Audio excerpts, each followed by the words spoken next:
이한성의 삶은 겉으로 보기에 완벽한 성공 신화였다. 그는 대한민국을 대표하는 IT 기업 선우테크의 젊고 유능한 CEO였고 혁신적인 기술력과 뛰어난 경영 능력으로 연일 언론의 찬사를 받았다. 매일 아침 신문 한 면에는 그의 업적을 칭송하는 기사들이 실렸고 사람들은 그를 꿈을 이룬 입지전적인 인물로 추앙했다. 특히 김현우라는 젊은 기자는 그의 전담 기자라도 되는 듯 항상 한성을 칭찬하는 기사만 써내려갔다. 현우는 한성의 사업 수완과 사회 공헌 활동을 극찬하며 그를 존경받는 기업인이자 시대의 영웅으로 포장했다.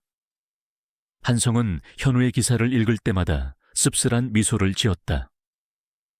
세상 사람들은 그의 화려한 성공 뒤에 숨겨진 추악한 진실을 알지 못했다. 한성에게는 20년 전의 끔찍한 기억이 깊은 상처로 남아있었다. 그의 가장 친한 친구 강민준의 죽음이었다. 민준은 밝고 유쾌하며 누구에게나 사랑받는 친구였다. 한성과 민준은 어릴 적부터 꿈을 함께 나누었던 절친이었다. 그들은 함께 작은 IT 스타트업을 창업하며 꿈을 키워나갔다. 하지만 그 꿈은 한순간에 산산조각 났다. 20년 전 그날 밤, 민준은 교통사고로 사망했다. 한성은 민준의 죽음이 단순한 사고가 아닐 것이라고 직감했지만 경찰은 증거 불충분으로 수사를 종결했다. 한성은 민준의 죽음이 자신의 부주의 때문이라고 자책했고 그 죄책감은 그의 삶을 짓눌렀다. 그는 그날의 진실을 밝히지 못한 채 20년 동안 고통 속에 살아왔다. 한성은 자신의 죄책감을 덜기 위해 밤낮 없이 일에 매달렸다. 그는 선우테크를 민준과의 꿈을 이루기 위한 도구로 삼았고 성공을 통해 민준의 죽음에 대한 죄책감을 잊으려 했다. 그는 기부를 하고 사회 공헌 활동에 적극적으로 참여하며 자신의 죄를 속죄하려 했다. 하지만 그의 마음속 깊이 자리한 상처는 결코 아물지 않았다. 그는 성공할수록 더욱 외롭고 공허했다. 어느 날 아침 한성은 사무실에서 김현우 기자가 쓴 자신의 칭찬 기사를 읽고 있었다. 기사 속 현우의 문체는 놀라울 정도로 정교했고 그의 찬사는 진심처럼 느껴졌다. 하지만 한성은 현우의 기사를 읽을 때마다 묘한 위화감을 느꼈다. 현우는 한성의 어린 시절과 민준과의 우정에 대해 놀라울 정도로 자세히 알고 있었다. 심지어 한성 자신도 잊고 있었던 사소한 에피소드들까지 기사에 담겨 있었다. 이 기자는 대체 나의 과거를 어떻게 이렇게 잘 알고 있지? 한성은 현우에 대한 의구심을 품기 시작했다. 한성은 현우에게 점심 식사를 제안했다. 현우는 한성의 제안에 기쁜 듯 활짝 웃었다. 대표님, 영광입니다. 제가 늘 대표님을 존경했습니다. 그의 목소리는 활기찼고 그의 눈빛은 순수했다. 한성은 현우의 모습에서 민준의 모습을 보았다. 민준 역시 어릴 적부터 호기심 많고 순수하며 열정적인 사람이었다. 한성은 현우에게서 알 수 없는 동질감을 느꼈다. 점심 식사 자리에서 한성은 현우에게 조심스럽게 물었다. 김현우 기자님, 저의 과거에 대해 잘 알고 계신 것 같습니다. 혹시 저에 대해 특별히 조사하신 적이라도 있습니까? 한성의 질문에 현우의 얼굴은 순간 굳어졌다. 그는 애써 미소 지으며 대답했다. 대표님, 저는 대표님의 팬입니다. 대표님의 모든 기사를 찾아 읽었고 대표님의 삶을 존경합니다. 그래서 대표님의 과거에 대해서도 자연스럽게 알게 되었습니다. 현우의 대답은 너무나도 자연스러웠지만 한성은 왠지 모를 위화감을 지울 수 없었다. 한성은 현우에게서 묘한 감정을 느꼈다. 그의 눈빛은 순수하고 열정적이었지만 동시에 알 수 없는 슬픔과 함께 어떤 결의가 담겨 있는 듯했다. 한성은 현우의 눈빛에서 민준의 모습을 보았다. 민준 역시 중요한 일을 앞두고 있을 때면 그런 눈빛을 하곤 했다. 한성은 현우에 대한 의구심이 더욱 커졌다. 그날 이후 한성은 현우를 주시하기 시작했다. 그는 현우가 자신을 칭찬하는 기사를 쓰는 것 외에도 자신의 주변을 맴돌며 자신을 관찰하고 있다는 것을 느꼈다. 현우는 한성의 일거수일투족을 놓치지 않으려 했고, 때로는 한성의 과거와 관련된 질문들을 은근슬쩍 던지기도 했다. 한성은 현우의 행동에서 어떤 의도를 느꼈지만 그 의도가 무엇인지 알 수 없었다. 어느 날 저녁, 한성은 퇴근길에 낡은 사진관 앞을 지나가게 되었다. 사진관은 오래전에 문을 닫은 듯 낡고 허름했다. 하지만 사진관 유리창에는 빛바랜 사진 한 장이 걸려 있었다. 사진 속에는 앳된 얼굴의 어린 한성과 민준이 함께 활짝 웃고 있었다. 그리고 그들 옆에는 누렁이 한 마리가 해맑게 웃고 있었다. 봉구였다. 봉구는 한성과 민준이 어렸을 적 함께 키우던 강아지였다. 봉구는 한성과 민준의 가장 소중한 친구였고 그들의 모든 비밀을 알고 있는 유일한 존재였다. 민준이 죽은 후 봉구는 민준의 죽음을 슬퍼하며 식음을 전폐하다가 결국 세상을 떠났다. 한성은 봉구를 떠올릴 때마다 가슴 한구석이 아려왔다. 봉구는 그에게 잃어버린 과거의 순수함과 억울하게 빼앗긴 행복을 상징하는 존재였다. 한성은 사진관 앞에서 한참 동안 사진을 바라보았다. 그때였다. 뒤에서 누군가가 그의 어깨를 두드렸다. 뒤를 돌아보니 김현우 기자였다. 현우는 사진을 보며 조용히 말했다. 대표님, 이 사진 속 강아지가 대표님 어렸을 적 키우던 봉구인가요? 현우의 목소리는 너무나도 자연스러웠지만 한성은 현우가 봉구의 존재를 알고 있다는 사실에 놀라움을 금치 못했다. 봉구는 한성과 민준, 그리고 그들의 가족 외에는 아무도 모르는 비밀이었다. 한성은 현우에게 물었다. 김현우 기자님, 봉구를 어떻게 아십니까? 봉구는 저와 민준이 외에는 아무도 모르는 강아지였습니다. 현우는 한성의 질문에 애써 미소 지으며 대답했다. 대표님, 저는 대표님의 팬입니다. 대표님에 대한 모든 정보를 알고 싶었습니다. 그래서 대표님의 옛날 동네를 찾아왔다가 우연히 이 사진을 보게 되었습니다. 현우의 대답은 여전히 자연스러웠지만 한성은 그 속에서 어떤 의도를 느꼈다. 그날 밤 한성은 잠을 이룰 수 없었다.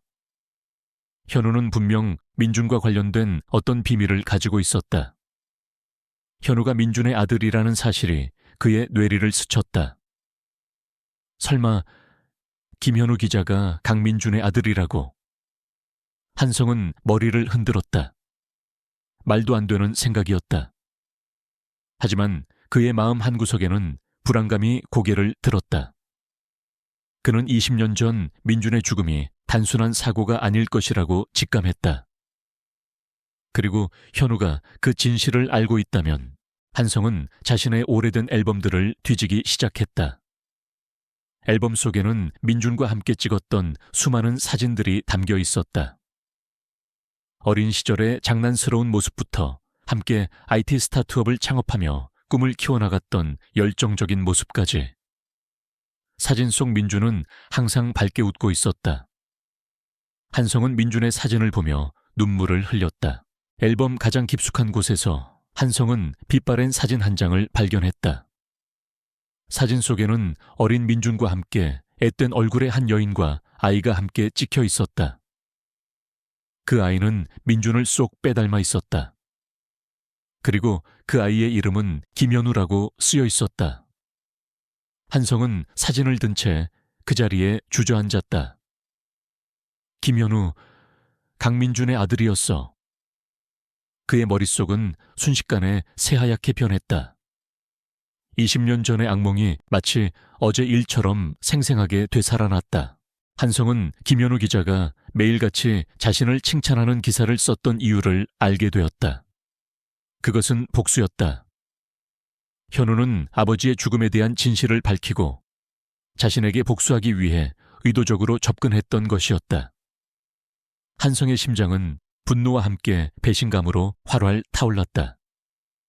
그는 자신이 억울하게 죽인 친구의 아들이 자신에게 복수하기 위해 접근했다는 사실에 충격을 금치 못했다. 그의 삶은 한순간에 거짓으로 무너져 내리는 듯했다. 한성은 20년 전 민준의 죽음을 다시 떠올렸다. 그날 밤 한성과 민준은 함께 회사 회식을 마치고 귀가하던 중이었다. 민준은 평소와 달리 술에 잔뜩 취해 있었고 한성은 민준을 부축하며 운전대를 잡았다. 그때 갑자기 트럭 한 대가 그들의 차를 덮쳤다. 한성은 의식을 잃었고 깨어났을 때는 병원 침대 위였다. 민준은 이미 싸늘한 주검이 되어 있었다. 경찰은 한성의 부주의로 인한 교통사고로 수사를 종결했다. 한성은 그날의 진실을 정확히 기억하지 못했지만 자신이 민준을 죽음으로 몰아넣었다는 죄책감에 시달렸다. 하지만 이제 한성은 알 수 있었다. 민준의 죽음은 단순한 사고가 아니었다. 현우가 자신에게 복수하려 한다는 것은 그가 민준의 죽음에 대한 진실을 알고 있다는 의미였다. 한성은 민준의 죽음에 대한 진실을 밝히고 현우의 오해를 풀어줘야겠다고 굳게 다짐했다. 그는 더 이상 과거의 그림자에 갇히지 않을 것이었다. 그의 눈빛은 단호한 결의로 빛나고 있었다. 이한성은 김현우 기자가 강민준의 아들이라는 충격적인 사실을 알게 된 후 밤잠을 설치며 괴로워했다. 그의 머릿속은 온통 20년 전 그날 밤의 기억으로 가득 찼다. 그는 민준의 죽음이 단순한 교통사고가 아닐 것이라고 직감했다. 현우가 자신에게 복수하려 한다는 것은 그가 민준의 죽음에 대한 진실을 알고 있다는 의미였다. 한성은 민준의 죽음에 대한 진실을 밝히고 현우의 오해를 풀어줘야겠다고 굳게 다짐했다. 그는 더 이상 과거의 그림자에 갇히지 않을 것이었다. 다음 날 아침 한성은 현우에게 점심 식사를 다시 제안했다.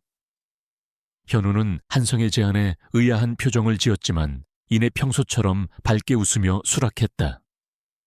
한성은 현우의 표정에서 미묘한 변화를 감지했다. 그의 눈빛은 여전히 순수했지만 그 속에 숨겨진 어떤 냉기와 결의가 느껴졌다. 점심 식사 자리에서 한성은 현우에게 조심스럽게 말을 꺼냈다. 김현우 기자님, 어제 사진관 앞에서 만난 강아지 봉구 말입니다. 그 강아지는 저와 민준이 외에는 아무도 모르는 강아지였습니다. 혹시 김 기자님은 강민준 씨와 어떤 관계이십니까? 한성의 질문에 현우의 얼굴은 순간 굳어졌다. 그의 눈빛은 싸늘하게 변했고 그는 더 이상 자신의 감정을 숨기려 하지 않았다. 현우는 차갑게 말했다. 대표님, 제가 왜 당신에 대한 칭찬 기사만 썼는지 궁금하지 않으십니까? 제가 왜 당신의 과거를 그렇게 잘 알고 있는지 궁금하지 않으십니까? 저는 당신을 오랫동안 지켜봤습니다. 당신의 모든 것을 알기 위해 노력했습니다. 현우의 목소리는 분노로 떨렸다. 한성은 현우의 말에 심장이 철렁 내려앉았다.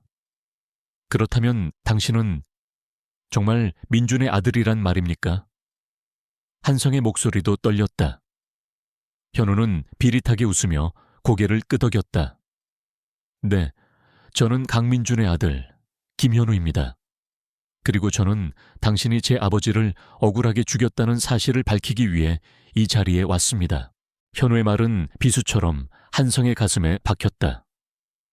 한성은 자신이 억울하게 죽인 친구의 아들이 자신에게 복수하기 위해 접근했다는 사실에 충격을 금치 못했다.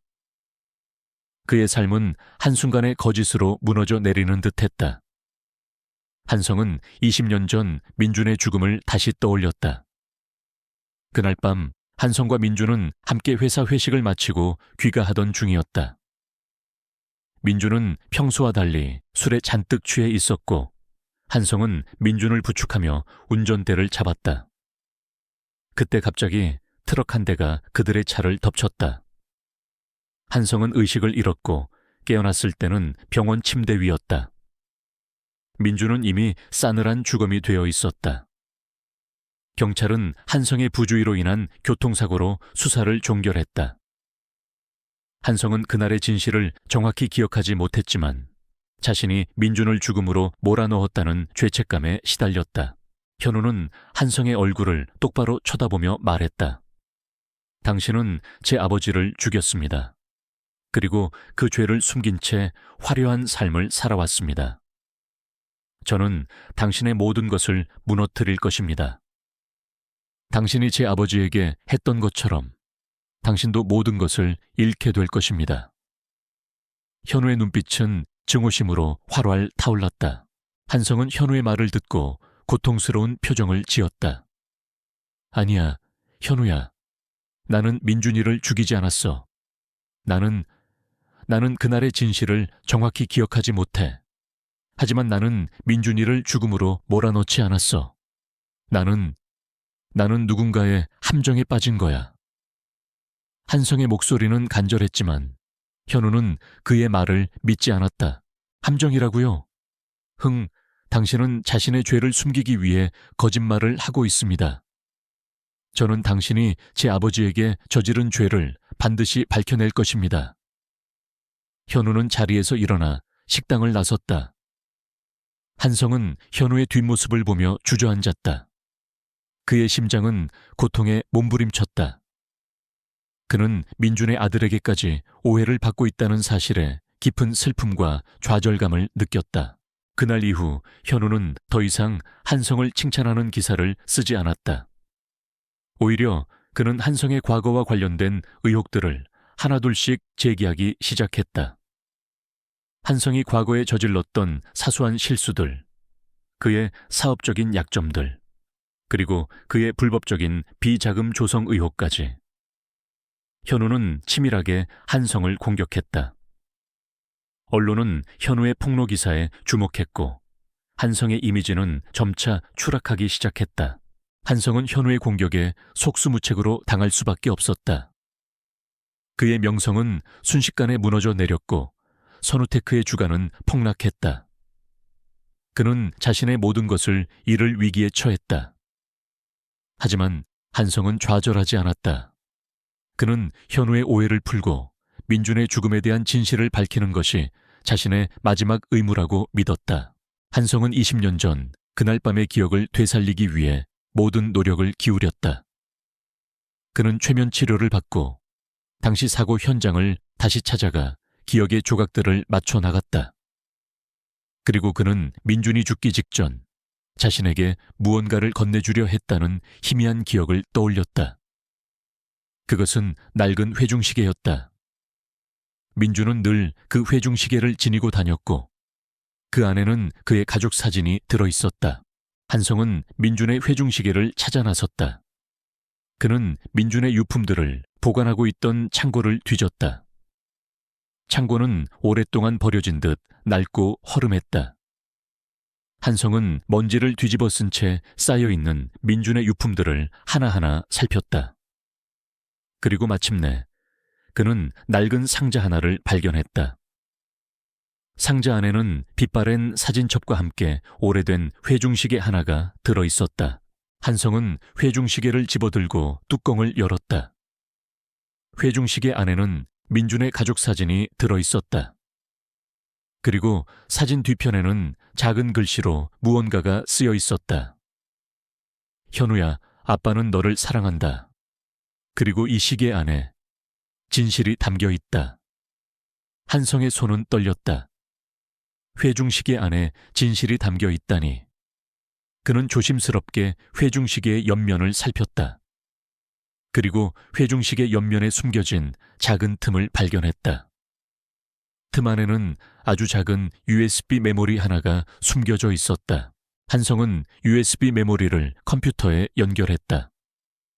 USB 메모리 안에는 하나의 영상 파일이 들어있었다. 영상은 20년 전 그날 밤 민준이 사고를 당하기 직전의 모습이 담겨 있었다. 영상 속에는 한성과 민준이 차 안에 앉아 있었다. 민준은 술에 취해 있었고 한성은 운전대를 잡고 있었다. 그때 갑자기 한 남자가 차 앞으로 뛰어들었다. 남자는 민준을 향해 칼을 휘둘렀고 민준은 비명을 지르며 쓰러졌다. 그리고 남자는 한성의 머리를 강하게 내리쳐 그를 의식불명으로 만들었다. 남자는 민준의 시신을 차 밖으로 끌어내어 도로 한가운데에 놓았고 사고를 위장했다. 남자의 얼굴은 흐릿했지만 한성은 그 남자가 누구인지 직감할 수 있었다. 그는 바로 이준식이었다. 이준식은 한성과 민준이 함께 창업했던 스타트업의 공동 창업자였다. 그는 한때 민준의 가장 친한 친구 중 한 명이었지만 사업적인 욕심 때문에 한성과 민준을 배신했던 인물이었다. 그는 민준을 제거하고 한성을 함정에 빠뜨려 회사를 독차지하려 했던 것이었다. 한성의 심장은 분노로 활활 타올랐다. 그는 민준이 단순한 교통사고로 죽은 것이 아니었다는 사실에 경악했다. 민준은 이준식에게 살해당했던 것이었다. 그리고 자신은 20년 동안 억울한 누명을 쓰고 죄책감에 시달려왔던 것이다. 한성은 이준식에게 합당한 대가를 치르게 하고 민준의 명예를 회복할 것이라고 굳게 다짐했다. 한성은 USB 메모리 안에 담긴 영상을 가지고 최우진 형사를 찾아갔다. 최우진은 영상을 보고 놀라움을 금치 못했다. 한성아, 이게 정말이야? 이준식이 민준이를 죽였다고? 최우진의 목소리는 떨렸다. 그는 이준식이 20년 전 민준의 죽음과 관련이 있을 것이라고는 상상조차 하지 못했다. 최우진은 즉시 이준식에 대한 재수사를 시작했다. 이준식은 현재 거대 기업 JJ그룹의 회장이 되어 있었다. 그는 막강한 권력과 인맥을 가지고 있었고 그의 주변에는 그를 맹목적으로 따르는 사람들이 많았다. 최우진은 이준식의 비리를 파헤치기 위해 모든 노력을 기울였다. 한성은 현우를 찾아갔다. 그는 현우에게 USB 메모리 안에 담긴 영상을 보여주었다. 현우는 영상을 보고 충격에 휩싸였다.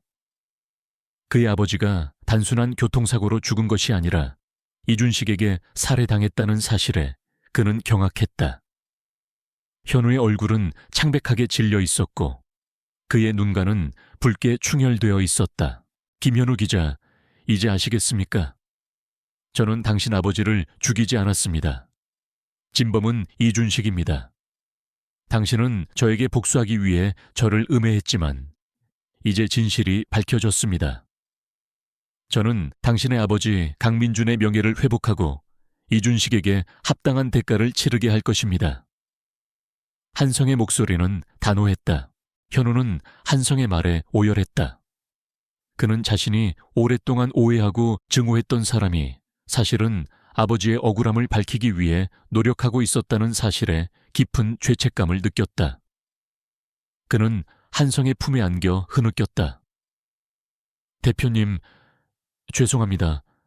제가 너무나도 어리석었습니다. 제가 대표님을 믿지 못하고 대표님께 씻을 수 없는 상처를 주었습니다. 정말 죄송합니다. 한성은 현우의 등을 토닥이며 그를 위로했다. 괜찮아, 현우야. 이제라도 진실을 알았으니 다행이야. 우리는 이제 함께 이준식에게 맞서 싸워야 해. 너의 아버지를 위해, 그리고 우리 모두를 위해. 한성의 목소리는 따뜻했고 그의 눈빛은 흔들림 없었다. 현우는 한성의 품에서 벗어나 고개를 들었다. 그의 눈에는 눈물이 가득했지만 그의 눈빛은 단호한 결의로 빛나고 있었다. 그는 한성과 함께 이준식에게 복수하고 아버지의 명예를 회복할 것이라고 다짐했다. 그들의 관계는 이제 증오와 복수를 넘어선 진정한 동료애와 신뢰로 단단해지고 있었다. 그들은 함께 이준식에게 정의를 실현하기 위한 싸움에 나섰다. 그들의 앞에는 험난한 싸움이 기다리고 있었지만 그들은 결코 포기하지 않을 것이었다. 이한성은 김현우 기자와 함께 이준식에게 맞서 싸우기로 굳게 다짐했다. 그들은 더 이상 과거의 오해와 증오에 갇히지 않았다. 민준의 죽음에 대한 진실을 밝히고 이준식에게 합당한 대가를 치르게 하는 것이 그들의 공동 목표였다. 한성과 현우의 관계는 이제 아픈 과거를 공유하는 동지이자 서로를 믿고 의지하는 든든한 동반자로 변모하고 있었다. 한성은 최우진 형사와 민우 변호사에게 김현우가 민준의 아들이라는 사실과 이준식이 민준을 살해했다는 결정적인 영상 증거를 넘겼다. 최우진은 현우가 민준의 아들이라는 사실에 놀라움을 금치 못했지만 동시에 진실을 밝힐 수 있다는 희망에 눈빛을 빛냈다. 한성아, 자네 아버지가 정말 대단한 증거를 남겨주셨군.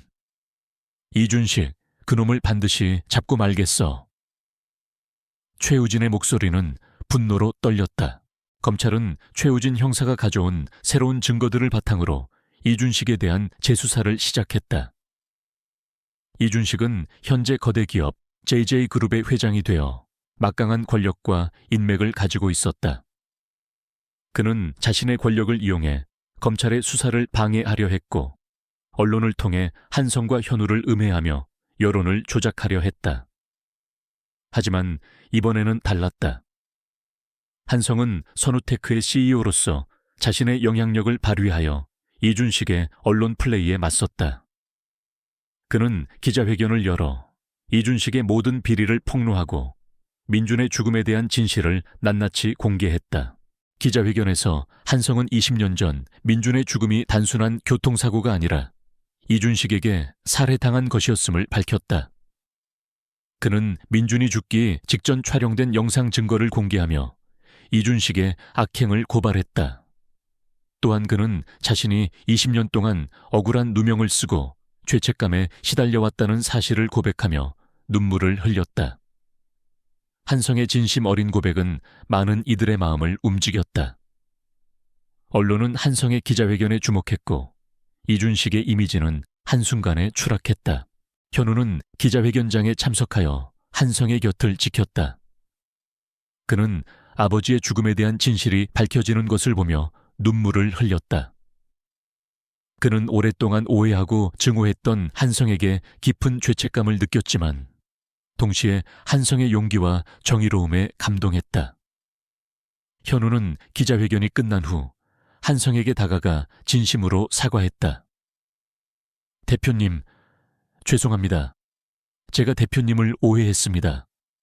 대표님께 씻을 수 없는 상처를 주었습니다. 정말 죄송합니다. 한성은 현우의 어깨를 토닥였다. 괜찮아, 현우야. 이제라도 진실을 알았으니 다행이야. 우리는 이제 함께 이준식에게 맞서 싸워야 해. 너의 아버지를 위해, 그리고 우리 모두를 위해. 한성의 목소리는 따뜻했고 그의 눈빛은 흔들림 없었다. 그들의 관계는 이제 증오와 복수를 넘어선 진정한 동료애와 신뢰로 단단해지고 있었다. 이준식은 검찰의 수사를 피하기 위해 해외로 도피하려 했다. 그는 자신의 모든 재산을 해외로 빼돌리고 은밀하게 출국을 시도했다.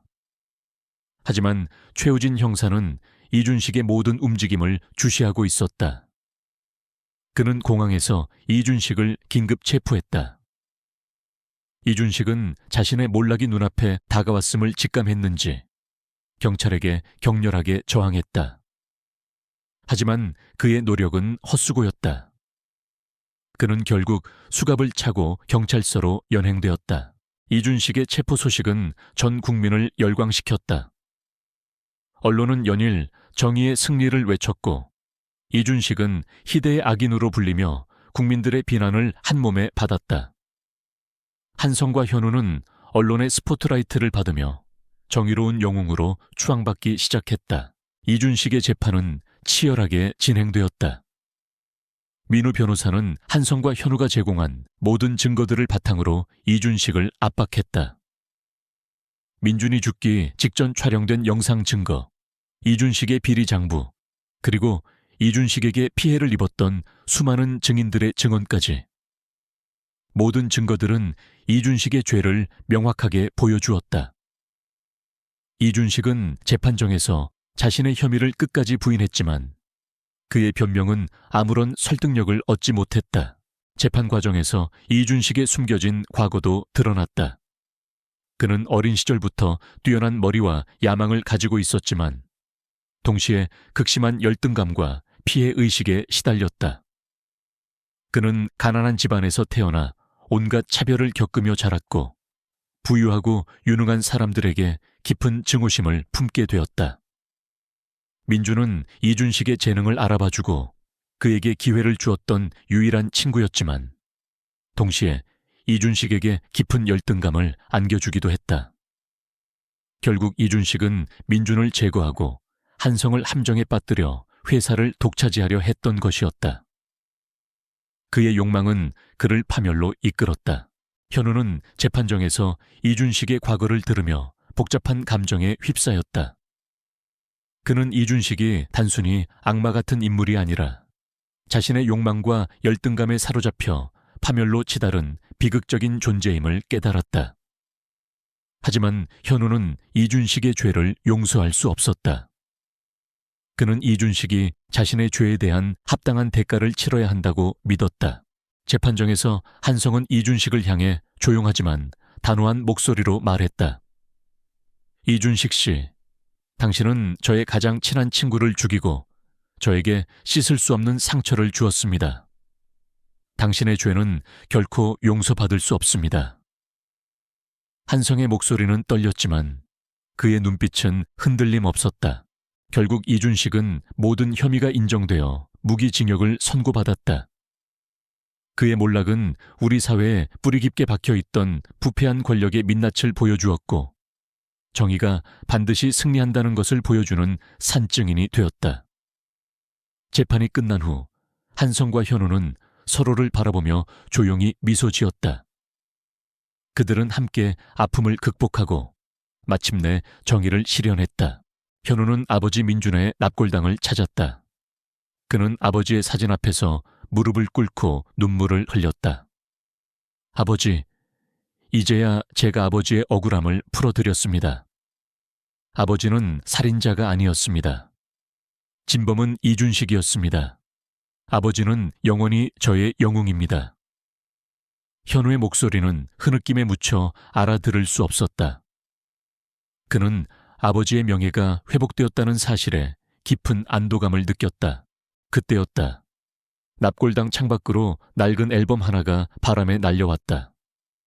현우는 앨범을 집어들었다.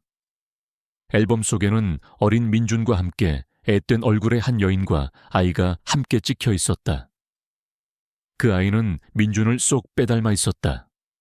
그리고 그 아이의 이름은 김현우라고 쓰여 있었다. 앨범 마지막 장에는 민준의 필체로 쓰인 짧은 메시지가 담겨 있었다. 사랑하는 아들 현우에게, 아빠는 너를 사랑한다. 이 앨범 안에 너의 엄마의 흔적이 담겨 있다. 현우는 앨범을 든 채 그 자리에 주저앉았다. 그는 자신의 어머니가 누구인지 알지 못했다. 아버지는 그에게 어머니에 대해 단 한 번도 이야기해 준 적이 없었다. 현우는 어머니의 존재를 알게 되면서 깊은 혼란에 빠졌다. 아버지, 제게 이런 비밀을 숨기셨던 건가요? 현우는 한성을 찾아가 앨범을 보여주었다. 한성은 앨범 속 사진을 보고 놀라움을 금치 못했다. 이 여인은 민준의 첫사랑이었던 최수아 씨입니다. 민준이는 결혼할 여자가 있다고 말했지만 교통사고로 세상을 떠나는 바람에 만나보지 못했습니다. 현우야, 자네 어머니는 최수아 씨 일세. 한성의 목소리는 떨렸다. 현우는 자신의 어머니가 최수아라는 사실에 충격을 금치 못했다. 최수아는 한성과 민준이 함께 다녔던 고등학교의 동창이었다. 그녀는 밝고 아름다운 여인이었고 민준의 첫사랑이었다. 하지만 그녀는 졸업 후 갑자기 유학을 떠났고 그 후 소식이 끊겼다. 현우는 자신의 어머니가 살아있을지도 모른다는 희미한 희망을 품었다. 한성과 현우는 최우진 형사에게 최수아의 행방을 찾아달라고 부탁했다. 최우진은 최수아의 과거 행적을 조사하기 시작했다. 그는 최수아가 20년 전 민준의 죽음 이후 홀로 현우를 낳고 홀로 키워왔다는 사실을 밝혀냈다. 최수아는 민준의 죽음이 단순한 사고가 아닐 것이라고 직감했고 이준식이 배후에 있다는 사실을 알고 있었다. 그녀는 이준식의 위협 때문에 현우를 데리고 숨어 살았던 것이었다. 최우진은 최수아가 현재 한적한 시골 마을에서 작은 카페를 운영하며 살고 있다는 사실을 알아냈다. 한성과 현우는 최수아를 찾아갔다. 카페는 아담하고 아름다웠고 최수아는 밝은 미소로 손님들을 맞이하고 있었다. 그녀의 얼굴에는 세월의 흔적이 엿보였지만 그녀의 눈빛은 여전히 순수하고 아름다웠다. 현우는 어머니에게 다가가 자신의 이름을 불렀다. 엄마, 저 현우예요. 최수아는 현우의 목소리에 놀라움을 금치 못했다. 그녀는 현우의 얼굴을 어루만지며 눈물을 흘렸다. 현우야, 내 아들 살아있었구나. 엄마가 미안해. 너에게 이런 고통을 안겨줘서. 최수아는 현우를 품에 안고 오열했다. 한성도 최수아에게 다가가 진심으로 사과했다. 수아씨, 죄송합니다. 민준이를 지켜주지 못했습니다. 그리고 현우에게 이런 아픔을 안겨주었습니다. 최수아는 한성의 사과에 고개를 저었다. 아니에요, 한성씨. 당신의 잘못이 아니에요. 모든 것은 이준식 때문입니다. 이제라도 진실이 밝혀져서 정말 다행입니다. 최수아는 한성의 손을 잡고 조용히 미소 지었다. 현우는 어머니와 아버지의 오랜 친구인 한성을 보며 복잡한 감정에 휩싸였다. 그는 오랫동안 증오했던 한성이 사실은 아버지의 가장 친한 친구였고 어머니를 숨겨주고 자신을 찾아주었다는 사실에 깊이 감사했다. 그는 자신의 삶이 이렇게나 복잡하고 운명적으로 얽혀 있다는 사실에 놀라움을 금치 못했다. 그들은 카페에서 함께 시간을 보냈다. 최수아는 현우에게 아버지 민준과의 추억들을 이야기해 주었다. 현우는 어머니의 이야기를 들으며 아버지의 삶을 더욱 깊이 이해하게 되었다. 그는 이제 부모님의 사랑과 희생이 자신을 이 자리에 있게 했다는 것을 깨달았다. 어느 날 저녁, 현우는 어머니 최수아의 집에 있는 봉구의 사진을 발견했다. 사진 속 봉구는 한성과 민준, 그리고 어린 현우와 함께 행복하게 웃고 있었다. 현우는 봉구를 떠올리며 미소 지었다. 봉구는 그의 가족에게 희망과 용기를 주었던 소중한 존재였다. 그는 봉구의 존재에 깊이 감사했다. 현우는 어머니에게 자신의 가장 친한 친구이자 동반자인 봉구를 소개해주고 싶었다. 그는 봉구가 있는 한성의 회사 옥상 정원을 떠올렸다. 현우는 한성에게 연락해 봉구를 만나러 가겠다고 말했다. 현우는 이제 모든 것이 제자리를 찾아가고 있다는 것을 느꼈다. 그의 가족은 다시 완전해질 것이었다. 이한성은 어머니 최수아와 함께 아들 현우의 품에 안겼다. 30년 만에 다시 만난 가족의 품은 따뜻했고 그들의 눈에서는 뜨거운 눈물이 흘러내렸다. 현우는 어머니의 존재를 알게 되면서 잃어버렸던 과거의 조각들이 맞춰지는 듯했다. 그는 자신이 왜 그렇게 이준식에게 분노했는지, 그리고 왜 그렇게 민준을 닮았는지 비로소 깨달았다. 어머니 최수아는 현우에게 아버지 민준과의 사랑 이야기와 이준식의 협박 때문에 숨어 살아야 했던 지난 세월의 아픔을 이야기해 주었다. 현우는 어머니의 희생에 깊이 감동했고 그에게 더 나은 삶을 주기 위해 모든 것을 감내했던 부모님께 죄책감과 동시에 한없는 감사함을 느꼈다. 최수아는 현우에게 20년 전 민준의 교통사고가 단순한 사고가 아니라 이준식의 계획적인 살인이었음을 다시 한번 확인시켜 주었다. 그녀는 민준이 죽기 직전 자신에게 비밀리에 건네주었던 작은 목걸이를 꺼냈다. 목걸이 안에는 초소형 녹음기가 숨겨져 있었다. 최수아는 이 녹음기가 민준의 죽음에 대한 결정적인 증거가 될 것이라고 믿었다. 하지만 이준식의 감시가 너무 철저하여 그녀는 오랫동안 이 녹음기를 세상에 공개할 수 없었다고 고백했다. 한성은 최수아가 간직하고 있던 녹음기를 보자마자 눈빛이 빛났다. 그는 자신이 회중시계에서 발견했던 영상 증거와 함께 이 녹음기가 이준식의 죄를 완벽하게 입증할 것이라고 확신했다. 한성과 현우는 최우진 형사와 민우 변호사에게 이 새로운 증거를 넘겼다. 최우진은 녹음기 안의 음성을 감식하고 영상 증거와 교차 분석했다. 녹음기 안에는 이준식이 민준을 협박하고 살해하는 과정이 생생하게 담겨 있었다. 이로써 이준식은 더 이상 자신의 혐의를 부인할 수 없게 되었다. 이준식에 대한 재판은 전 국민의 이목이 집중된 가운데 시작되었다. 언론은 연일 매일같이 칭찬 기사만 쓰던 기자, 알고 보니 억울하게 죽은 친구의 아들이라는 자극적인 헤드라인을 쏟아냈다. 재판정에는 수많은 기자들과 시민들이 몰려들어 진실을 갈구했다. 한성과 현우, 그리고 최수아는 증인으로 출석하여 이준식의 모든 죄를 낱낱이 폭로했다. 한성은 증인석에 서서 20년 전 민준과의 우정과 그의 죽음에 대한 진실을 이야기했다. 그는 민준이 죽기 직전 촬영된 영상 증거와 민준의 회중시계 안에 숨겨져 있던 USB 메모리의 내용, 그리고 최수아가 가지고 있던 녹음기의 내용을 공개하며 이준식의 악행을 고발했다. 한성은 20년 동안 억울한 누명을 쓰고 죄책감에 시달려왔던 자신의 아픔을 고백하며 눈물을 흘렸다. 그의 진심 어린 증언은 재판정에 모인 모든 이들의 마음을 움직였다. 이어서 최수아가 증인으로 나섰다. 그녀는 20년 전 민준의 죽음 이후 홀로 현우를 낳고 홀로 키워왔던 지난 세월의 고통을 이야기했다. 그녀는 이준식의 위협 때문에 사랑하는 사람들의 곁을 떠나 숨어 살아야 했던 자신의 아픔을 고백하며 눈물을 흘렸다. 그녀의 증언은 이준식의 잔인함을 다시 한번 확인시켜 주었다. 마지막으로 김현우가 증인석에 섰다. 그는 차분하지만 단호한 목소리로 자신의 아버지가 얼마나 억울하게 죽음을 맞이했는지, 그리고 자신이 어떻게 한성에게 복수하기 위해 접근했는지에 대해 이야기했다. 그는 자신이 한성에게 저질렀던 오해와 상처에 대해 진심으로 사과하며 눈물을 흘렸다.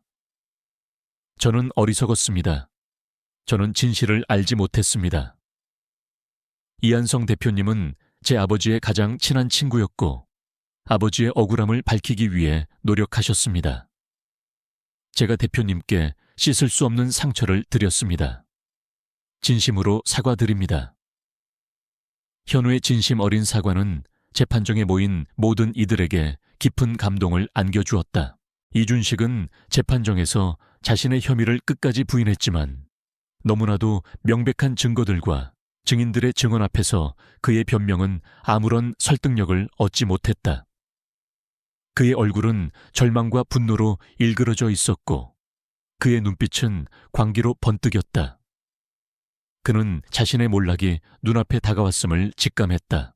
재판 과정에서 이준식의 숨겨진 과거도 드러났다.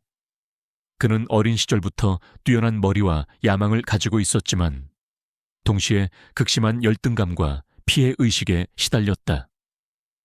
그는 가난한 집안에서 태어나 온갖 차별을 겪으며 자랐고 부유하고 유능한 사람들에게 깊은 증오심을 품게 되었다.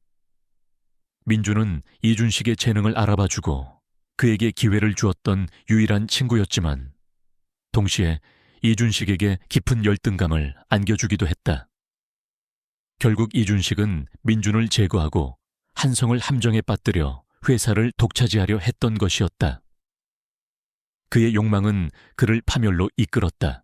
현우는 재판정에서 이준식의 과거를 들으며 복잡한 감정에 휩싸였다. 그는 이준식이 단순히 악마 같은 인물이 아니라 자신의 욕망과 열등감에 사로잡혀 파멸로 치달은 비극적인 존재임을 깨달았다. 하지만 현우는 이준식의 죄를 용서할 수 없었다. 그는 이준식이 자신의 죄에 대한 합당한 대가를 치러야 한다고 믿었다. 결국 이준식은 모든 혐의가 인정되어 무기징역을 선고받았다. 그의 몰락은 우리 사회에 뿌리 깊게 박혀 있던 부패한 권력의 민낯을 보여주었고, 정의가 반드시 승리한다는 것을 보여주는 산증인이 되었다. 재판이 끝난 후 한성과 현우, 그리고 최수아는 서로를 바라보며 조용히 미소 지었다. 그들은 함께 아픔을 극복하고 마침내 정의를 실현했다. 한성은 최수에게 다시 함께 살자고 제안했다. 최수아는 한성의 제안에 눈물을 흘렸다. 그녀는 20년 만에 다시 가족의 품으로 돌아갈 수 있게 되었다는 사실에 깊이 감사했다. 현우는 어머니와 한성이 함께 행복한 삶을 살 수 있기를 진심으로 바랐다. 한성은 선우테크의 CEO로서 자신의 모든 것을 사회에 환원하기로 결심했다. 그는 강민준 기념재단을 설립하고 억울하게 피해를 입은 사람들을 돕고 정의를 실현하는 데 헌신했다. 그는 자신의 모든 재산을 재단에 기부하고 남은 생을 사회봉사에 바치기로 했다. 그의 행동은 많은 이들에게 큰 감동을 주었다. 현우는 기자로서의 자신의 사명을 재정립했다. 그는 더 이상 가십성 기사를 쓰지 않았다.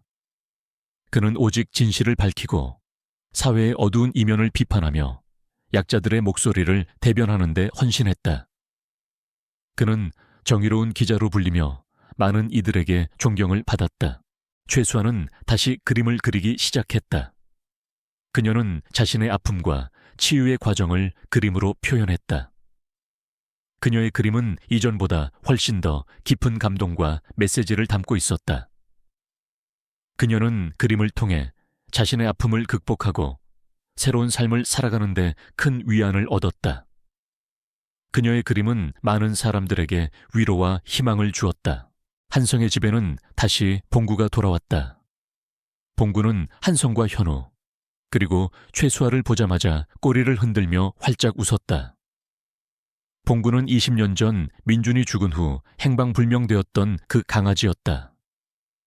봉구는 민준의 죽음 이후 민준의 가족을 그리워하며 이곳저곳을 떠돌았던 것이었다. 한성은 봉구를 품에 안고 눈물을 흘렸다. 봉구는 민준의 흔적이자 그의 가족에게 희망과 위안을 주었던 소중한 존재였다. 봉구는 이제 한성, 현우, 그리고 최수아의 가족이 되었다. 봉구는 현우의 가장 친한 친구이자 한성과 최수아의 든든한 동반자였다. 봉구는 그들의 삶에 다시금 웃음과 행복을 가져다 주었다. 그는 단순한 강아지가 아니었다. 그는 이 가족의 아픔과 성장을 함께 지켜본 소중한 존재였다. 그들의 삶은 이제 평온하고 행복했다. 그들은 과거의 아픔을 잊지 않았지만 그것이 그들의 미래를 지배하도록 내버려 두지 않았다. 대신 그들은 그 아픔을 통해 더욱 강하고 현명해졌다. 그들은 서로에게 기대고 서로를 사랑하며 새로운 삶을 개척해 나갔다. 그들의 이야기는 많은 이들에게 영감과 희망을 주었고 정의가 살아 숨쉬는 세상을 위한 작은 빛이 되었다. 그들은 영원히 함께할 것이었다. 이한성은 김현우, 최수아와 함께 이준식의 죄를 밝히는데 온 힘을 다했다. 그들은 더 이상 서로에게 비밀이 없었다.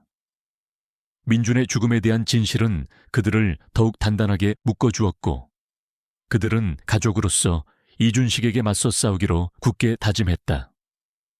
한성은 선우테크의 CEO로서, 현우는 기자로서, 최수아는 어머니로서 각자의 위치에서 이준식의 비리를 파헤치고 그의 악행을 세상에 고발했다.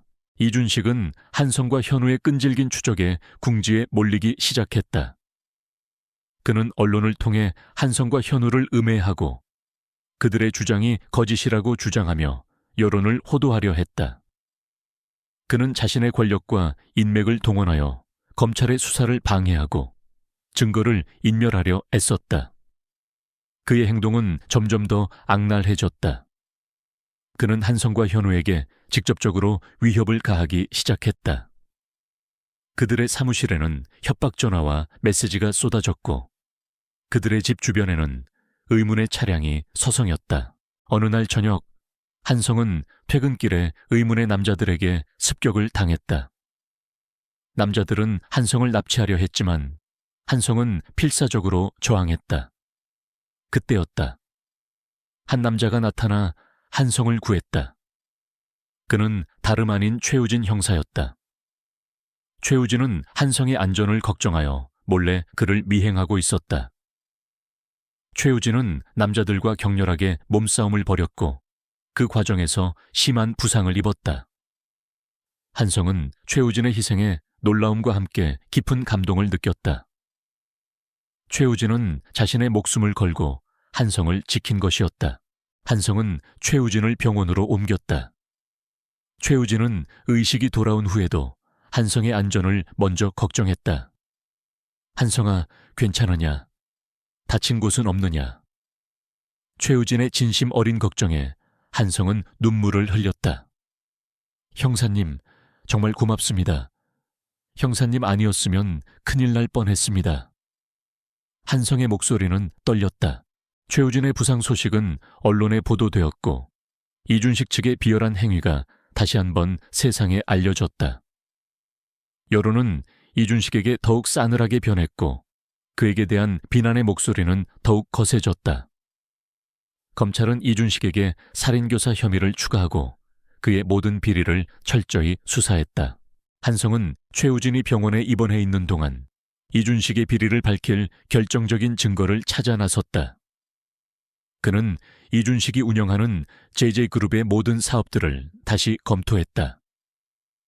특히 이준식이 최근 추진하던 대규모 건설 프로젝트에 주목했다.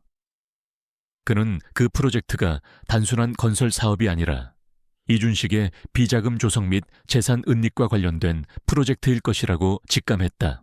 한성은 민우 변호사와 함께 이준식의 건설 프로젝트 관련 자료들을 확보했다. 자료들 속에는 이준식이 불법적인 방법으로 국유지를 매입하고 건축 허가를 조작했으며 심지어 유령 회사를 설립하여 비자금을 조성한 흔적까지 고스란히 담겨 있었다. 이 모든 것이 이준식의 죄를 입증할 강력한 증거가 되었다. 한성은 이 증거들을 바탕으로 이준식에게 피해를 입었던 다른 피해자들을 찾아 나섰다. 그는 그들에게 이준식의 악행을 폭로하고 함께 그에게 정의를 실현하자고 호소했다.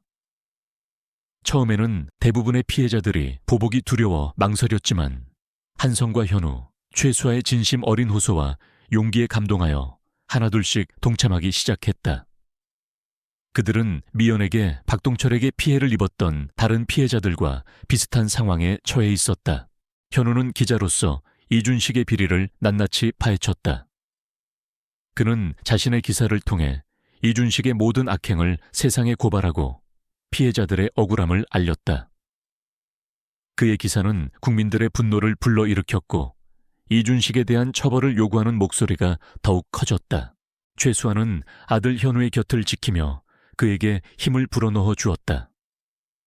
그녀는 현우가 힘들어할 때마다 따뜻한 위로와 격려를 건넸고 그에게 용기를 주었다. 그녀는 이준식이 자신의 아들과 남편에게 저지른 죄에 대한 복수심으로 가득 차 있었지만 동시에 아들 현우가 정의로운 길을 걷는 것을 보며 깊은 자부심을 느꼈다. 백구는 한성의 곁을 그림자처럼 지켰다. 백구는 한성이 밤늦게까지 일할 때면 그의 무릎 위로 뛰어올라 부드럽게 몸을 비볐고 그에게 알 수 없는 위안을 주었다. 백구는 한성의 가장 소중한 친구이자 그의 아픔을 치유해주는 소중한 존재였다.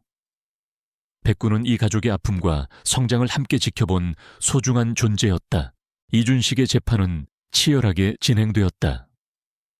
민우 변호사는 한성과 현우, 그리고 최수아가 제공한 모든 증거들을 바탕으로 이준식을 압박했다. 민준이 죽기 직전 촬영된 영상 증거, 최수아가 간직하고 있던 녹음기, 이준식의 비리 장부, 그리고 이준식에게 피해를 입었던 수많은 증인들의 증언까지. 모든 증거들은 이준식의 죄를 명확하게 보여주었다. 가장 결정적인 순간은 최수아의 증언이었다. 최수아는 증인석에 서서 20년 전 민준의 죽음 이후 홀로 현우를 낳고 키워야 했던 지난 세월의 고통을 이야기했다. 그녀는 이준식의 협박 때문에 사랑하는 사람들의 곁을 떠나 숨어 살아야 했던 자신의 아픔을 고백하며 눈물을 흘렸다. 그녀의 증언은 이준식의 잔인함을 다시 한번 확인시켜 주었다. 재판정에서 이준식은 자신의 혐의를 끝까지 부인했지만 그의 변명은 더 이상 통하지 않았다. 그의 얼굴은 절망과 분노로 일그러져 있었고 그의 눈빛은 광기로 번뜩였다. 그는 자신의 몰락이 눈앞에 다가왔음을 직감했다. 그는 마지막 발언에서 한성과 현우에게 복수를 맹세하며 소리쳤다. 나는 절대로 너희들을 용서하지 않을 거야. 너희들도 언젠가 나처럼 모든 것을 잃게 될 거야. 한성은 이준식의 마지막 발언을 듣고도 흔들리지 않았다. 그는 이준식의 광기가 더 이상 자신에게 영향을 미치지 않는다는 것을 깨달았다. 그는 이준식을 향해 조용하지만 단호한 목소리로 말했다. 이준식 씨, 당신은 저의 가장 친한 친구를 죽이고 저에게 씻을 수 없는 상처를 주었습니다. 당신의 죄는 결코 용서받을 수 없습니다. 당신은 자신의 죄에 대한 합당한 대가를 치러야 합니다. 결국 이준식은 모든 혐의가 인정되어 무기징역을 선고받았다. 그의 몰락은 우리 사회에 뿌리 깊게 박혀있던 부패한 권력의 민낯을 보여주었고 정의가 반드시 승리한다는 것을 보여주는 산증인이 되었다. 재판이 끝난 후 한성과 현우 그리고 최수아는 서로를 바라보며 조용히 미소 지었다. 그들은 함께 아픔을 극복하고 마침내 정의를 실현했다. 한성은 최우진 형사의 병실을 찾았다. 최우진은 많이 회복된 상태였다. 한성은 최우진에게 깊이 고개 숙여 감사 인사를 전했다. 형사님, 정말 고맙습니다. 형사님 덕분에 모든 것을 해결할 수 있었습니다. 형사님은 저의 은인입니다. 최우진은 한성의 손을 잡고 희미하게 미소 지었다. 한성아, 네가 잘 해결해 주어서 정말 다행이다. 이제 민준이도 편히 잠들 수 있겠지. 최우진의 목소리는 따뜻해냈다. 한성은 최수아에게 다시 함께 살자고 제안했다.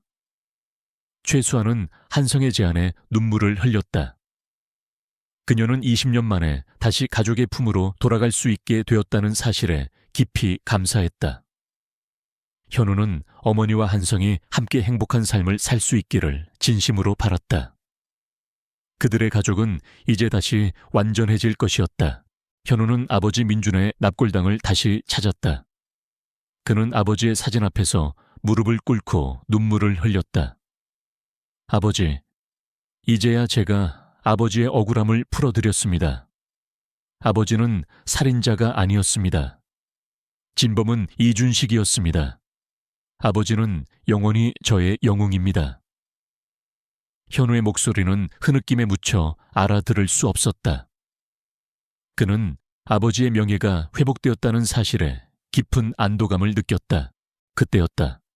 납골당 창밖으로 흰 비둘기 한 마리가 날아와 앉았다. 비둘기는 평온한 눈빛으로 현우를 바라보았다. 현우는 비둘기의 모습에서 알 수 없는 위안을 받았다. 비둘기는 마치 아버지의 영혼이 그를 지켜보고 그들의 승리를 축복하는 듯했다. 비둘기는 잠시 머물다 다시 하늘로 날아갔고 현우는 그 모습을 물끄러미 바라보았다. 흰 비둘기는 이제 그들에게 평화와 희망, 그리고 변치 않는 사랑의 상징이 되었다. 한성은 선우테크의 CEO로서 자신의 모든 것을 사회에 환원하기로 결심했다. 그는 강민준 기념재단을 설립하고 억울하게 피해를 입은 사람들을 돕고 정의를 실현하는 데 헌신했다. 그는 자신의 모든 재산을 재단에 기부하고 남은 생을 사회봉사에 바치기로 했다. 그의 행동은 많은 이들에게 큰 감동을 주었다. 현우는 기자로서의 자신의 사명을 재정립했다. 그는 더 이상 가십성 기사를 쓰지 않았다. 그는 오직 진실을 밝히고 사회의 어두운 이면을 비판하며 약자들의 목소리를 대변하는 데 헌신했다. 그는 정의로운 기자로 불리며 많은 이들에게 존경을 받았다. 최수아는 다시 그림을 그리기 시작했다. 그녀는 자신의 아픔과 치유의 과정을 그림으로 표현했다. 그녀의 그림은 이전보다 훨씬 더 깊은 감동과 메시지를 담고 있었다. 그녀는 그림을 통해 자신의 아픔을 극복하고 새로운 삶을 살아가는데 큰 위안을 얻었다. 그녀의 그림은 많은 사람들에게 위로와 희망을 주었다. 이준식의 재판은 전 국민의 이목이 집중된 가운데 진행되었다. 이한성은 김현우와 함께 재판정에 섰다. 한성의 표정은 단호했지만 그의 눈빛에는 지난 20년간의 고통과 함께 진실을 향한 강한 의지가 담겨 있었다. 이준식은 자신의 변호인단을 통해 모든 혐의를 부인하며 자신은 오히려 한성과 민준의 배신으로 인해 피해를 본 사람이라고 주장하려 했다. 그는 자신의 오랜 기간에 걸친 권력과 명성을 이용해 법망을 교묘하게 빠져나가려 했다. 하지만 이번에는 달랐다. 한성은 이준식의 모든 술수를 간파하고 있었고 그를 무너뜨릴 완벽한 증거들을 준비했다. 재판이 시작되고 민우 변호사는 이준식의 살인 혐의와 비리 그리고 권력 남용을 입증할 증거들을 하나하나 제시했다. 민준이 죽기 직전 촬영된 영상 증거 다란, 최수아가 간직하고 있던 녹음기 닷단, 이준식의 비리 장부, 그리고 이준식에게 피해를 입었던 수많은 증인들의 증언까지 모든 증거들은 이준식의 죄를 명확하게 보여주었다. 이준식은 증거들 앞에서 더 이상 자신의 혐의를 부인할 수 없었다. 그의 얼굴은 창백하게 질려 있었고 그의 눈빛은 절망과 공포로 가득 차 있었다. 가장 결정적인 순간은 최수아의 증언이었다. 최수아는 증인석에 서서 20년 전 민준의 죽음 이후 홀로 현우를 낳고 키워야 했던 지난 세월의 고통을 이야기했다. 그녀는 이준식의 협박 때문에 사랑하는 사람들의 곁을 떠나 숨어 살아야 했던 자신의 아픔을 고백하며 눈물을 흘렸다. 그녀는 민준이 얼마나 정의롭고 따뜻한 사람이었는지, 그리고 이준식의 욕망 때문에 어떻게 희생되었는지를 생생하게 증언했다. 그녀의 증언은 이준식의 잔인함을 다시 한번 확인시켜 주었다. 재판정에 모인 모든 이들은 최수아의 아픔에 공감하며 함께 눈물을 흘렸다. 이준식은 재판정에서 자신의 혐의를 끝까지 부인했지만 그의 변명은 더 이상 통하지 않았다. 그의 얼굴은 절망과 분노로 일그러져 있었고 그의 눈빛은 광기로 번뜩였다. 그는 자신의 몰락이 눈앞에 다가왔음을 직감했다. 그는 마지막 발언에서 한성과 현우에게 복수를 맹세하며 소리쳤다. 나는 절대로 너희들을 용서하지 않을 거야. 너희들도 언젠가 나처럼 모든 것을 잃게 될 거야. 그의 광기 어린 외침은 재판정의 공기를 얼어붙게 만들었다. 한성은 이준식의 마지막 발언을 듣고도 흔들리지 않았다. 그는 이준식의 광기가 더 이상 자신에게 영향을 미치지 않는다는 것을 깨달았다. 그는 이준식을 향해 조용하지만 단호한 목소리로 말했다. 이준식 씨, 당신은 저의 가장 친한 친구를 죽이고 저에게 씻을 수 없는 상처를 주었습니다. 당신의 죄는 결코 용서받을 수 없습니다. 당신은 자신의 죄에 대한 합당한 대가를 치러야 합니다. 한성의 목소리는 떨렸지만 그의 눈빛은 흔들림 없었다. 그의 얼굴에는 오랜 시간 짊어졌던 죄책감과 복수심을 넘어서는 평온함이 깃들어 있었다. 결국 이준식은 모든 혐의가 인정되어 무기징역을 선고받았다. 그의 몰락은 우리 사회에 뿌리 깊게 박혀있던 부패한 권력의 민낯을 보여주었고 정의가 반드시 승리한다 는 것을 보여주는 산증인이 되었다. 재판이 끝난 후 한성과 현우 그리고 최수아는 서로를 바라보며 조용히 미소 지었다. 그들은 함께 아픔을 극복하고 마침내 정의를 실현했다. 그들의 어깨를 짓누르던 무거운 짐이 비로소 사라진 듯했다. 한성은 최우진 형사모의 병실을 찾았다. 최우진은 많이 회복된 상태였다. 한성은 최우진에게 깊이 고개 숙여 감사 인사를 전했다. 형사님, 정말 고맙습니다. 형사님 덕분에 모든 것을 해결할 수 있었습니다. 형사님은 저의 은인입니다. 최우진은 한성의 손을 잡고 희미하게 미소 지었다. 한성아, 네가 잘 해결해 주어서 정말 다행이다. 이제 민준이도 편히 잠들 수 있겠지. 그리고 자네 아버지의 억울함도 풀어드렸으니 내 마음도 편하네. 최우진의 목소리는 따뜻했다. 그는 자신이 평생 추구했던 정의가 마침내 실현된 것에 깊은 안도감을 느꼈다. 한성은 최수에게 다시 함께 살자고 제안했다.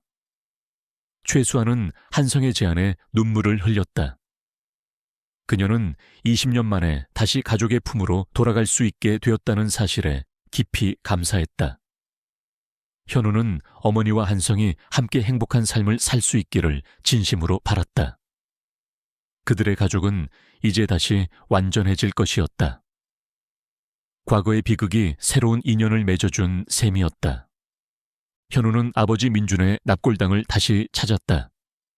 그는 아버지의 사진 앞에서 무릎을 꿇고 눈물을 흘렸다. 아버지, 이제야 제가 아버지의 억울함을 풀어드렸습니다. 아버지는 살인자가 아니었습니다. 진범은 이준식이었습니다. 아버지는 영원히 저의 영웅입니다. 현우의 목소리는 흐느낌에 묻혀 알아들을 수 없었다. 그는 아버지의 명예가 회복되었다는 사실에 깊은 안도감을 느꼈다. 그는 이제 아버지에게 자랑스러운 아들이 되었다고 생각했다.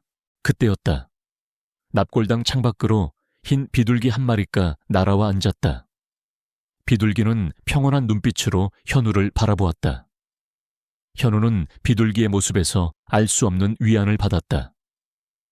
비둘기는 마치 아버지의 영혼이 그를 지켜보고 그들의 승리를 축복하는 듯했다.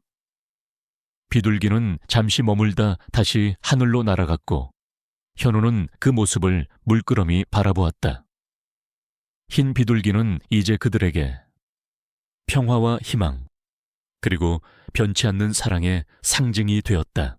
한성은 선우테크의 CEO로서 자신의 모든 것을 사회에 환원하기로 결심했다. 그는 강민준 기념재단들을 설립하고 억울하게 피해를 입은 사람들을 돕고 정의를 실현하는 데 헌신했다. 그는 자신의 모든 재산을 재단에 기부하고 남은 생을 사회봉사에 바치기로 했다. 그의 행동은 많은 이들에게 큰 감동을 주었다. 그는 민중과의 꿈을 단순한 사업적 성공을 넘어 사회적 가치 실현이라는 더 큰 목표로 확장시켰다. 현우는 기자로서의 자신의 사명을 재정립했다. 그는 더 이상 가십성 기사를 쓰지 않았다. 그는 오직 진실을 밝히고 사회의 어두운 이면을 비판하며 약자들의 목소리를 대변하는 데 헌신했다. 그는 정의로운 기자로 불리며 많은 이들에게 존경을 받았다.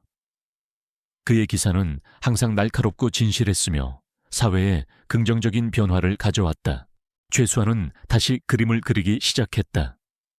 그녀는 자신의 아픔과 치유의 과정을 그림으로 표현했다. 그녀의 그림은 이전보다 훨씬 더 깊은 감동과 메시지를 담고 있었다.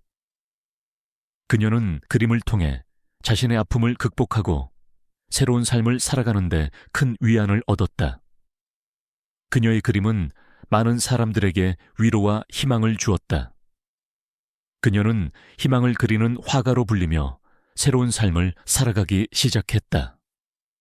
그녀의 작품들은 용서와 치유의 메시지를 담고 있었다. 이들 세 사람, 한성과 현우, 그리고 최수아는 잃어버린 가족의 의묘를 되찾았다. 그들은 과거의 아픔을 딛고 함께 새로운 미래를 꿈꾸기 시작했다. 그들의 삶은 이제 진정한 의미의 행복으로 채워지고 있었다. 이한성은 김현우, 최수아와 함께 정의를 향한 지난한 여정을 마무리 지었다. 이준식의 몰락은 사회에 큰 경종을 울렸고 한성과 그의 가족은 이 과정에서 잃어버렸던 행복을 되찾았다. 그러나 그들의 삶은 단순한 복수극의 끝이 아니었다. 그것은 새로운 시작을 알리는 서막이었다.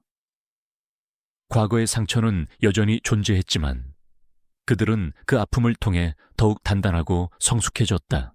한성은 선우테크의 경영에서 사회적 책임을 최우선 가치로 내세웠다. 그는 더 이상 이윤만을 추구하는 기업인이 아니었다. 그는 민중과의 꿈을 단순한 성공을 넘어 세상을 이롭게 하는 기술을 만드는 데 헌신했다. 선우테크는 그의 지휘 아래 혁신적인 기술력과 따뜻한 사회공헌 활동으로 국민들의 존경을 받았다. 특히 그는 불의의 사고나 범죄로 인해 삶이 파괴된 피해자들을 돕기 위한 강민준 기념 재단을 설립했다. 재단은 피해자들의 법률 지원, 심리치료, 그리고 재활을 돕는 데 모든 재산을 기부했고 한성 자신도 남은 생을 재단 활동에 바치기로 했다. 그의 진심 어린 노력은 많은 사람들에게 깊은 감동을 주었다. 김현우는 정의로운 기자로서 자신의 사명을 다했다. 그는 더 이상 가십성 기사에 얽매이지 않았다. 오직 진실을 파헤치고 사회의 어두운 이면을 고발하며 약자들의 목소리를 대변하는 데 헌신했다. 그의 기사는 항상 날카롭고 진실했으며 사회에 긍정적인 변화를 가져왔다. 그는 특히 탐사보도 전문 기자로서 숨겨진 권력형 비리나 사회적 불평등을 고발하는 데 앞장섰다. 그의 글은 많은 사람들에게 영감과 용기를 주었고 그는 대한민국 언론계의 새로운 희망으로 떠올랐다. 최수아는 희망을 그리는 화가로서 새로운 삶을 살았다. 그녀는 자신의 아픔과 치유의 과정을 그림으로 표현했고 그녀의 그림은 많은 사람들에게 위로와 희망을 주었다. 그녀는 그림 전시회를 열어 얻은 수익금 전액을 강민준 기념재단에 기부하며 한성의 활동을 적극적으로 도왔다. 그녀의 그림은 단순한 예술 작품을 넘어 용서와 치유의 메시지를 전달하는 강력한 도구가 되었다. 그녀는 미술 치료 프로그램을 운영하며 트라우마를 겪는 사람들의 마음을 그림으로 치유하는 데 헌신했다. 최우진 형사는 이준식 사건 이후 명예로운 정년퇴직을 맞았다. 그는 남은 여생을 가족과 함께 평온하게 보냈지만 여전히 한성과 현우의 든든한 조력자이자 친구로 남았다. 그는 가끔 재단 활동에 참여하여 자신의 경험을 바탕으로 조언을 아끼지 않았다. 그는 진정한 정의가 무엇인지 보여준 양심적인 경찰의 표상으로 기억되었다. 봉구는 이제 한성, 현우, 최수아의 완전한 가족이 되었다. 그는 한성의 집에서 편안한 노년을 보냈다. 봉구는 여전히 민준의 어린 시절을 함께했던 유일한 존재였으며 그의 존재는 이 가족에게 변치 않는 사랑과 위안을 안겨주었다. 봉구는 한성이 힘든 날이면 그의 무릎 위로 뛰어올라 부드럽게 몸을 비볐고 현우가 슬퍼할 때면 그의 손을 핥아주며 말없이 위로를 건넸다. 봉구는 단순한 반려동물이 아니었다. 그는 이 가족의 아픔과 성장을 함께 지켜본 소중한 증인이자 희망의 상징이었다. 어느 맑은 여름날, 한성은 강민준 기념재단에서 열린 작은 행사에 참석했다. 행사에는 재단의 도움을 받아 새로운 삶을 시작한 많은 피해자와 그 가족들이 함께했다. 그들의 얼굴에는 이전의 그림자 대신 희망과 감사의 미소가 번져 있었다. 한성은 그들의 변화된 모습에 깊이 감동했다. 그는 자신이 걸어온 길이 헛되지 않았다는 것을 느꼈다. 행사가 끝난 후 한성은 현우와 최수아 그리고 봉구와 함께 재단 건물을 나섰다. 재단 건물은 과거 한성과 민준이 함께 꿈을 키웠던 선우테크의 옛 본사 건물이었다. 한성은 그 건물을 개조하여 재단의 사무실과 피해자들을 위한 치유 공간으로 사용하고 있었다. 한성은 건물을 올려다보았다. 20년 전 이곳은 그에게 죄책감과 아픔을 안겨주었던 곳이었지만 이제는 희망과 치유의 공간으로 다시 태어났다. 현우는 한성의 옆에서 조용히 말했다. 대표님, 아버지도 이곳에서 저희를 보고 계실 겁니다. 분명 자랑스러워 하실 거예요. 현우의 목소리는 따뜻했다. 한성은 현우의 말에 고개를 끄덕였다. 그는 민준의 영혼이 이곳에서 편안하게 쉬고 있을 것이라고 믿었다. 최수아는 현우의 손을 잡고 미소 지었다. 현우야, 내 아버지와 한성 씨가 함께 일구었던 꿈이 이렇게 아름다운 결실을 맺었으니 하늘에서도 기뻐하실 거야. 그녀의 눈빛에는 깊은 사랑과 평온함이 깃들어 있었다. 그들은 함께 길을 걸었다. 봉구는 그들 앞에서 꼬리를 흔들며 재롱을 부렸다. 그들의 발걸음은 가벼웠고 그들의 얼굴에는 행복한 미소가 가득했다. 그들은 과거의 아픔을 잊지 않았지만 그것이 그들의 미래를 지배하도록 내버려 두지 않았다. 대신 그들은 그 아픔을 통해 더욱 강하고 현명해졌다. 그들은 서로에게 기대고 서로를 사랑하며 새로운 삶을 개척해 나갔다. 한성은 재단을 통해 사회에 긍정적인 영향력을 펼쳐나갔다. 그는 기업인으로서 얻은 성공을 사회에 환원하고 약자들을 돕는 데 헌신했다. 그는 책임감 있는 기업인이자 나눔의 미학을 실천하는 리더로 불리며 많은 이들에게 존경을 받았다. 현우는 기자로서의 사명을 다하며 사회의 어두운 이면을 밝히는 데 기여했다. 그의 날카로운 비판과 따뜻한 시선이 담긴 기사들은 많은 사람들에게 생각할 거리를 던져주었고 사회 변화에 촉매제 역할을 했다. 그는 시대의 양심으로 불리며 젊은 기자들의 롤모델이 되었다. 최수아는 자신의 그림을 통해 세상에 위로와 희망을 전했다. 그녀의 작품들은 상처 입은 영혼들을 치유하는 힘파를 지니고 있었고 많은 사람들에게 삶의 아름다움을 다시금 깨닫게 해주었다. 그녀는 예술가로서의 재능을 사회에 환원하며 사랑과 치유의 메신저가 되었다. 그들의 이야기는 오랜 시간이 흐른 뒤에도 많은 사람들에게 회자되었다. 한 친구의 죽음에서 시작된 비극이 어떻게 정의와 사랑으로 승화되었는가라는 전설처럼 전해지며 희망과 용서의 상징이 되었다. 그들은 개인의 복수를 넘어 사회 전체에 긍정적인 변화를 가져온 위대한 인물들로 기억되었다. 그들의 삶은 불의에 맞서 싸우는 모든 이들에게 영원한 영감을 주었고 인간적인 가치와 사랑의 중요성을 다시금 일깨워 주었다.